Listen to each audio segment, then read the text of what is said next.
The World Cup is about to start, and in the next couple of weeks, we are going to preview each group stage, note down strengths and weaknesses for each team, and analyze each team's chances of making it out of the groups.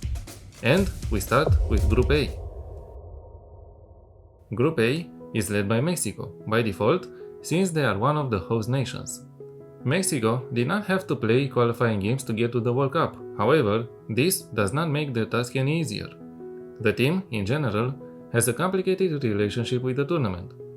They qualified for the FIFA World Cup 18 times and qualified consecutively since 1994, making it one of 6 countries to do so. They are one of 4 CONCACAF teams to have advanced to the knockout stage, reaching the quarterfinals twice, 1970 and 1986, both as hosts by the way, and also reaching the round of 16 in 7 editions. But, and this is a big but, the team is believed to be cursed, not qualifying past the round of 16 in the last 7 editions of the competition, also not making it out of the group stage in the last 2. Player-wise, the national team seems to be at an almost all-time high, with talented players being called up from the Mexican League, and veterans being added to the mix as well. Guillermo Ochoa is a standout name, but he's about to participate in his 6th edition of the tournament. For sure, the team's most important player has to be Raul Jimenez. The prolific striker is set out to lead the national team's scoring charts at the tournament, trying to break the L3's curse. Talented young midfielders Gilberto Mora and Obed Vargas are expected to step up and shine at this tournament, while the captain, Edson Alvarez, will for sure do anything in his power to lead his teammates to their objective.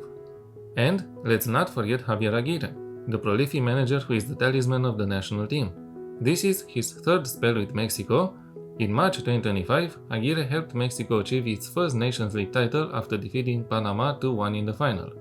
In July of the same year, Aguirre won his 2nd Gold Cup after defeating rivals the United States 2-1 in the final. The opening game for Mexico and for the tournament is against South Africa, a South Africa team who does not appear to be favorites on paper, but don't ever rule them out, especially when they play an opening game. Coincidentally, in 2010, the opening game was South Africa against Mexico, which ended 1-1, with Siphiwe Tshabalala scoring the now legendary long-range shot. South Africa came a long way since then, not entirely in a good sense. The Bafana Bafana, as they are nicknamed, struggled internationally after the 2010 World Cup, failing to do something of note on the continent or outside of it. They failed to qualify to the last 3 editions of the World Cup, but this time around, they topped the charts with 18 points and qualified automatically to the tournament. They will for sure rely on Burnley striker Lyle Foster to lead the lines and help the national team reach, why not, an all-time high. It's worth noting that South Africa has never made it past the group stage, so will this edition be a first for them?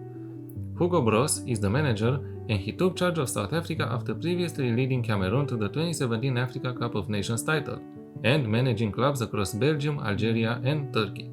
So, there is hope for one of Africa's representatives. South Korea is next, and I'm sure their ambitions are high. The team flew in the qualifying round, earning 22 points from a possible of 30, being undefeated in their group. That is a signal of intent from the national team. However, recent friendlies against teams similar to their World Cup group stage would suggest otherwise. The 4-0 loss against Ivory Coast and the 1-0 loss against Austria put a dent into their tournament ambitions. Or did they? Reaching their all-time high of a 4th place finish must be hard, sure, but going past the round of 16 should be possible for a national team as united and organized as the Taeguk Warriors. Players such as the veteran goalkeeper Seung-Gyu Kim, Bayern's Kim Min-jae and Heung Min Son are expected to lead the lines for South Korea. The whole squad is talented though, with players strutting the stuff in European football mostly. Hong Myung-bo is the manager and widely considered one of the greatest Asian defenders of all time. He was part of the 2002 World Cup and led the team to the historic 4th place finish, so if the players need inspiration, he surely is the one to help. And then there is Czechia, a national team that qualified dramatically to this edition's World Cup. Historically speaking, the national team's best result at the World Cup came in 1934 and 1962, but at the time, the nation was called Czechoslovakia. As Czechia, or Czech Republic, the team never made it out of the group stage at the only tournament they qualified, 2006. After 20 years, they are surely set out to do better. Ladislav Krejci led the lines very well, scoring late goals in the European qualifying playoff against the Republic of Ireland and Denmark. But there are other recognizable names the nation looks up to, such as Matej Kovar, Vladimir Coufal, Tomáš Souček, Vladimir Darida, and Patrick Schick, among others.